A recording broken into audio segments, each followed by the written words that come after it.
Hi friends, welcome to my channel. ఈరోజు మనము వంట రాని వాళ్ళు కూడా ఈజీగా చేసుకునేటట్టు టమాటో, వంకాయ, ములక్కాయ కలిపి కర్రీ చేస్తున్నామండి. ఈ కర్రీ మాత్రం చాలా టేస్టీగా ఉంటుంది. అందరూ ఒకసారి ట్రై చేసి కామెంట్ చేయండి ఫ్రెండ్స్. ఇప్పుడు మనం ఎలా చేయాలో చూద్దాము. ఒక కుక్కర్ తీసుకోండి, ప్రెషర్ కుక్కర్ తీసుకోండి.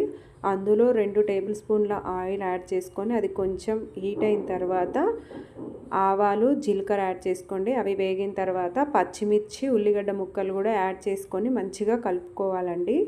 చూడండి, ఇవి ఆయిల్లో మంచిగా ఫ్రై అయితే కర్రీ చాలా అంటే చాలా టేస్టీగా ఉంటుంది. ఉల్లిగడ్డలు పచ్చిగా ఉండకుండా చూసుకోండి. నేను ఈ పెద్ద వంకాయ ఉంటుంది కదా, అది మా చెట్టుకు కాసిందనమాట, ఊర్లో తీసుకొచ్చిన.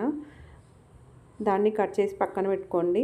సాల్ట్ వాటర్లో వేసి పెట్టుకోండి, చేదు కాకుండా ఉంటుంది. ఇప్పుడు ఒక 1/2 స్పూన్ పసుపు యాడ్ చేసుకొని మంచిగా కలుపుకొని అది కొంచెం పచ్చివాసన పోయిన తర్వాత అల్లం వెల్లుల్లి పేస్ట్ కూడా యాడ్ చేసుకొని పచ్చివాసన పోయే వరకు కలుపుకోండి. ఇప్పుడు వంకాయ ముక్కలు, ములక్కాయ ముక్కలు యాడ్ చేసుకొని ఆయిల్ మొత్తము ముక్కలకు పట్టే వరకు మంచిగా కలుపుకొని కుక్కర్ మూత పెట్టి ఒక 5 మినిట్స్ సిమ్లో పెట్టి వేగనివ్వండి. ఇలా వేగిన తర్వాత చూడండి, కొంచెం మగ్గితే సరిపోతుంది. ఒక 2-3 టమాటాలను తీసుకొని సన్నగా ముక్కలు కట్ చేసుకొని ఆ ముక్కలు కూడా ములక్కాయ, వంకాయ ముక్కలలో యాడ్ చేసుకొని మంచిగా కలుపుకొని ఒక 2 మినిట్స్ వరకు వేగిన తర్వాత దాంట్లో మనకు తగినంత కారము, నేనైతే 1 స్పూన్ కారం యాడ్ చేసుకున్నా, కొంచెం ఉప్పు యాడ్ చేసుకున్నా, తర్వాత కొద్దిగా ధనియాల పొడి, కొంచెం గరం మసాలా యాడ్ చేసుకున్న. గరం మసాలా వేసుకుంటే చాలా టేస్టీగా ఉంటుంది, అందుకనే గరం మసాలా కూడా యాడ్ చేసుకున్న. ఇవన్నీ యాడ్ చేసుకున్న తర్వాత ముక్కలకు పట్టే వరకు మంచిగా కలుపుకొని ఒక 2-3 మినిట్స్ అలా ముక్కలకు పట్టనివ్వండి.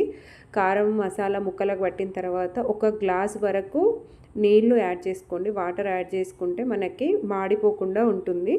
ఇప్పుడు కుక్కర్ మూత పెట్టేసి అది 1 లేదా 2 విజిల్స్ వస్తే మనకు సరిపోతుంది. మీడియం ఫ్లేమ్లో పెట్టండి, హైలో పెట్టకండి, సిమ్లో పెట్టకండి. చూడండి, 2 విజిల్స్ తర్వాత విజిల్ మొత్తం పోయిన తర్వాత ఇలా మూత తీసి చూసుకుంటే చూడండి ఎంత మంచిగా ఉడికిపోయినాయో ముక్కలన్నీ.